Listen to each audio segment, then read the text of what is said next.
Hey guys, welcome back. Wow, there sure are a lot of things I didn't know about the Tom Bigbee Waterway. Basically, it's man-made, about 230 miles long, and it connects the Tennessee River to the Gulf of Mexico.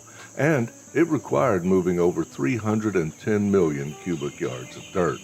And that's 100 million more cubic yards than even the Panama Canal. This makes it potentially the largest earth-moving project in the world. But what about the campground? Whitten Campground had level pads in generally good shape, with large lots and plenty of trees and shade during the day, and the shade carried over to the aluminum picnic table and fire pit area. The dump station was satisfactory.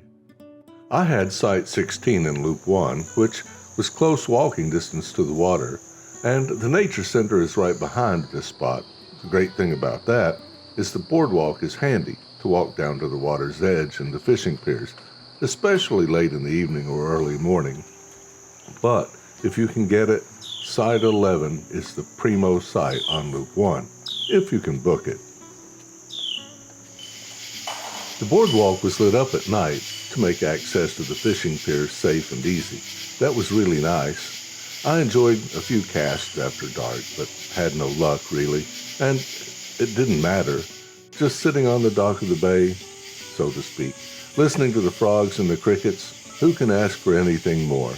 After a very hot day, the air over the water was a welcome relief, and there are almost no insects out on the pier.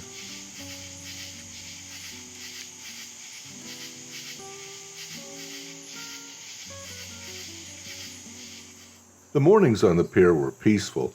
A few songbirds, a couple of bass jumping around, inviting the mayflies in for breakfast. Oh, and speaking about these mayflies, along the shore there were thousands of them everywhere. But you don't have to worry. Mayflies do not have a mouth, no stinger, and most only live one day once they emerge from the water. But sadly, I guess some don't make it that long.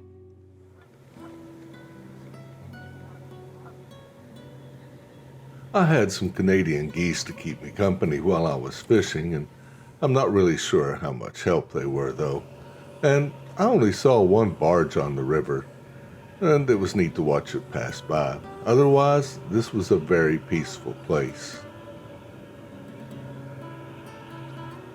Most of my fishing was done from the pier, and although I caught nothing big, well, nothing big enough to lie about, I did catch several bass. More than I've caught in a long time. And the only thing that was working that day were some small yellow jigs. The bass just did not let up.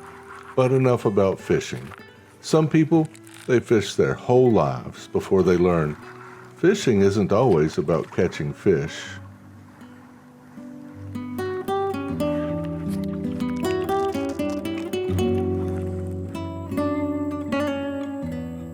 There is a boat ramp at the Nature Center, but if you bring kayaks or canoes, you can portage them easily to the piers and put in.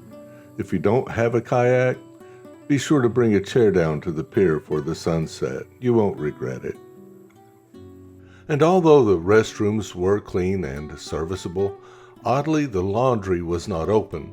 A fellow camper informed me that it was because there was no way the staff could securely account for the money from the machines. I don't really know. Fortunately, one of our investments was this splendid combo washer and dryer. New technology reduces the lint, keeping the vent hose cleaner, and the clothes come out dry. It's really nice. I'm going to have to do a review on this thing. I like it. The mayflies, they like to rest on the underside of these elephant ears or taro plants, which line the shores of this waterway everywhere. I don't know how to distinguish the edible version from the poisonous version, so my suggestion, don't eat these. From a distance, I saw this flower and thought it was the pale leaf sunflower, which is very common here, but the cone gives it away. This is a typical black-eyed Susan, or coneflower, the kind you buy at Walmart. It's actually plentiful here. It's a weed. You can chew the seeds of the black-eyed Susan, which are very small. You have to gather a lot of them, and you get a mild numbing effect for sore throat or toothaches or such. I don't suggest you try anything you find in the wild without consulting a plant expert. I also happened upon this neat little guy. He's a wild pea. They have a purplish pink flower. It's very pretty. Farmers use these plants to improve nitrogen in their fields and control erosion. Both the flowers and the peas are edible on this plant. Most people that grow peas, they aren't aware that you can throw them into salads, the shoots and the leaves. It's great in the springtime. Now, this guy, he is a really interesting plant. It's the swamp rose mallow, or hibiscus. Okra is the seed pod of the hibiscus, and the root of the hibiscus is the beginning of true marshmallows.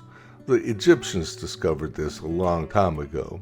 The entire plant can be eaten. The young leaves, you cook them like spinach, and the flowers are also edible. I've never tried wild hibiscus, and I don't advise you to either without consulting your plant expert first. Overall, I found Whitten Campground to be cozy, quiet, clean, and, for me, very relaxing. Even if the laundry was not available, just plan ahead. If you want a relaxing couple of days traveling through this part of the country, Fulton or Tupelo, Mississippi, this would be a great place to stop. If you found this video to be helpful, please like, leave us a comment, and share with others. I hope your travels are safe, and until next time, thanks.